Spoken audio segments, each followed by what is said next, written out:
দাদা তোমার কি এখন মাল আছে নাকি শেষ? পুরোটাই পুরো শেষ? পুরো শেষ বলতে আমার আর 20 পিস পট আছে। এটা আমার এক দাদার অর্ডার, এই 20 পিস দিতেই হবে। মানে এটা কি একদম ভান্ডার থেকে বেরোচ্ছে নাকি লোকানো ভান্ডার? ভান্ডারের থেকে বেরোচ্ছে। এই 20 পিস মাল আছে, এই প্যাকিং হয় আমাদের এখানে। আচ্ছা, এই কোনো কাপড় চোপড় না, একদম ডেলি পেপারের মোটা, যেটাকে পেপার, আর্ট পেপার বলে। আচ্ছা আচ্ছা, পেপারে প্যাকিং হলো, আর্ট পেপার চলে গেল। এবার হ্যাঁ ব্যাস। না দাদা আজকে হবে না। আচ্ছা, এই সেই পরোটা যে তোমার এক মুঠোতে চলে আসে। আচ্ছা একটু দেখাও দেখি। পকেট পরোটা। দাদা আজকে কিছু হবে না, আমি যাওয়ার সময় ভরে দিয়ে যাবো।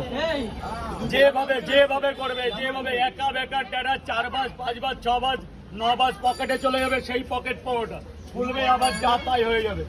জিনিস মাল আছে, একদম একবেও না দেখবেও না। তুমি নিজে নিয়েও দেখতে পারো, এটা বাদ চলে যাবে। তুমি নিজে হাতে এটা বাদ যাবে, তোমার জন্য বাদ যাবে।